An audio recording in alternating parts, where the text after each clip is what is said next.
Morning again, my brothers and my sisters. Good morning. When I was a little boy, during the summertime, I remember a priest saying, all right, that during the summertime, sermons were going to be cut short because of the heat. All right, now when I grew up, now I'm older than you people, the only air conditioning was in movie theaters. Churches were not air conditioned. Not that we need air conditioning today, but I'm going to keep that tradition. Okay, so the good news and the bad news, depending on how you look at it, is that there's only going to be one nugget today. All right, so I'm going to give you an IOU for another nugget. Now, if you've been keeping track, that's 2 IOUs that I offer you. So some Sunday, I'm going to give you 4 nuggets. All right? All right, but not this morning. I want to start off this morning by telling a story. Once upon a time, there was this young rabbi. He was a very charismatic rabbi. He was very knowledgeable, very intelligent. And because of his charisma, he drew large crowds. Now, in those crowds, there was a special group who were very close to him. And they noticed something very strange. Every day, at least once or twice, he would disappear. But every time that he came back in their presence, he was changed. He was in a lighter mood, he was in a happier mood, more reflective mood. So finally, they said, listen, Master, we noticed this about you. Where do you go when you disappear? And he says, I go and pray. And they said, well, you come back so much better. Teach us how to pray. You all know the story. We've told the story before here, all right?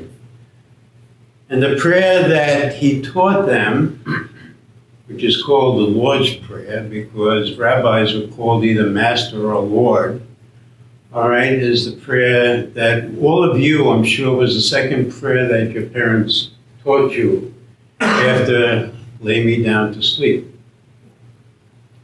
It's the Our Father. All right, now the Our Father is made up of many disjunctive phrases, all right? And as a kid, I can remember being taught the Our Father and being mystified, not understanding what the words were saying. Our Father, and to me it sounded, whose art is in heaven? I always looked up to heaven, I didn't see any art there. And then there was that other phrase, trespass. What is a trespass? Is it like a train pass? They give me my train passes? I did not understand. And the one phrase that mystified me more than any other was, give us this day our daily bread. God didn't give me bread. My mother gave me Wonder Bread. All right? Or if I besieged her because I had just watched Hopalong Cassidy, I would ask for Silver Cup bread. So what did that mean? Give us this day our daily bread. To us, it doesn't mean a lot, but to the people that Jesus was teaching this prayer to, it meant everything. All right, because they had a history of needing bread. For them, bread was substance. All right, scripture scholars have told us that 70%, I'm sorry, I got that wrong. 40% of their caloric intake on a daily basis was from bread and wine. Bread was substance to them. Bread was life to them. So when Jesus taught them about God giving them bread, they knew what he was talking about. They could reflect on, the 40 years of their people being wandering in the desert. And the only thing that they had to eat was the manna that God gave them dropped from the heaven every day. All right? So bread was a very important substance to them. It isn't so much for us, except for in cultures where they are very, very poor. And then bread is the substance, the staple that keeps them alive. All right, so let us just, concentrate on what the bread of life is. All right? In today's reading, the theme is bread.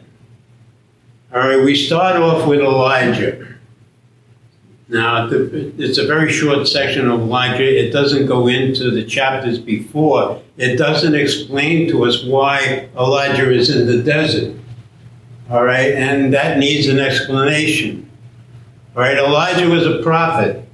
He was sent to the king of Israel to tell the king that his wife was influencing the Israelites with her pagan religion. She was a foreigner. The king of Israel married a foreigner. And Queen Jezebel, you've all heard that word before, all right? She brought her religion with her, and her religion was a pagan religion. And they worshiped the god Baal. So Elijah came and he threatened Jezebel's prophets and priests to one off. He said, "Let us all pray to our gods. We're in the midst of a drought here, and whoever can bring rain will be the king of all gods." So first, the 400 priests of Baal prayed and worshiped and sacrificed, no rain. Elijah prayed to God, and there was rain.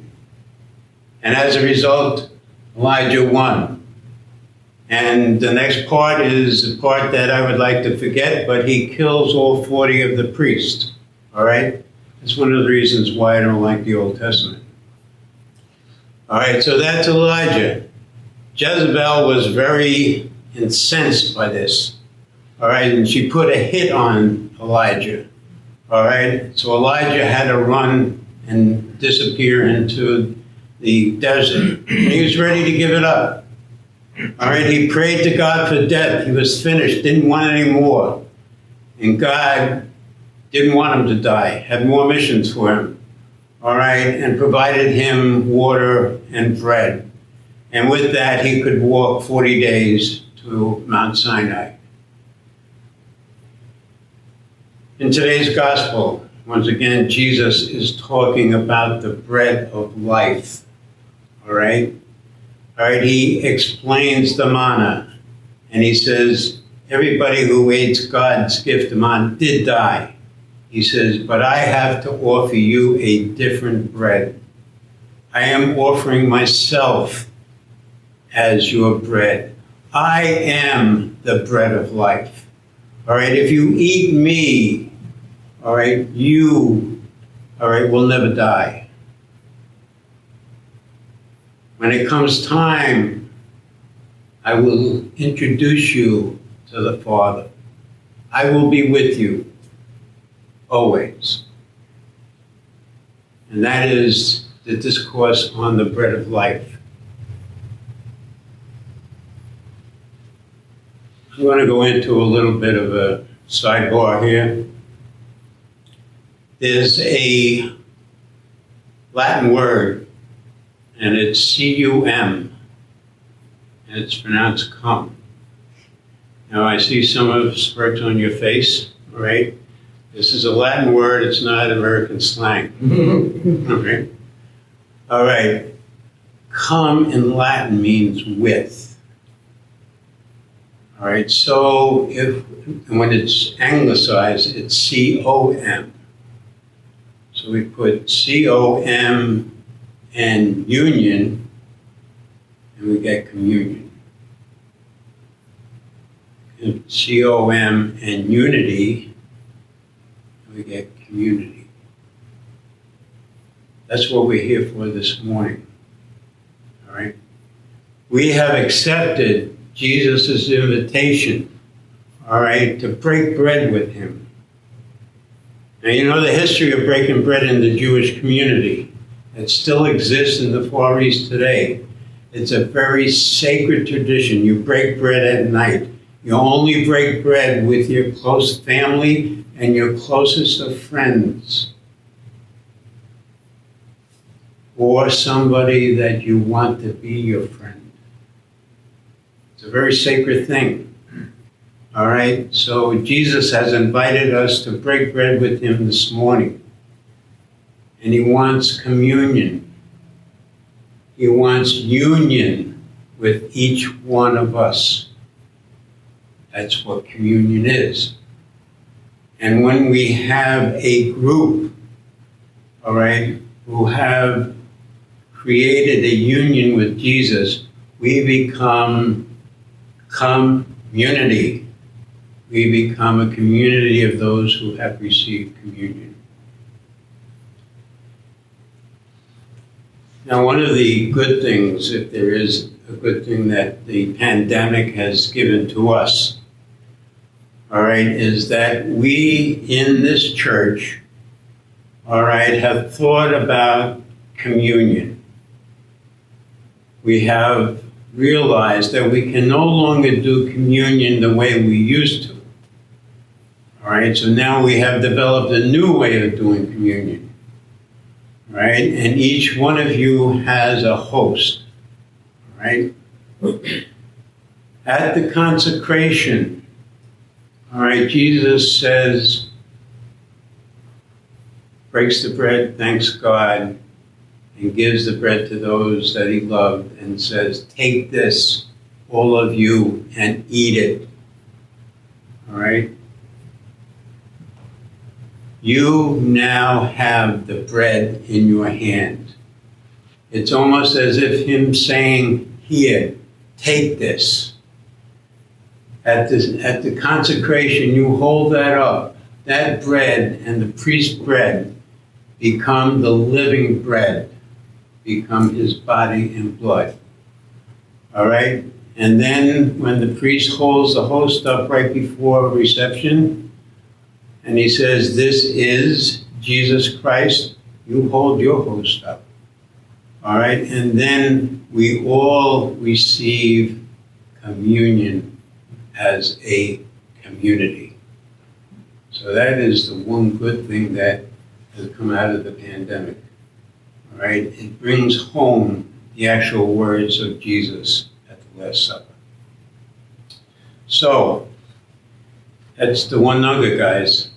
Sorry, there ain't no more. All right, so the only thought that I would leave you with is that when you say the Our Father, and some of you say it daily, some of you say it 6 times every time you say the rosary, all right, may that expression, give us this day our daily bread, mean something special. Namaste. Namaste.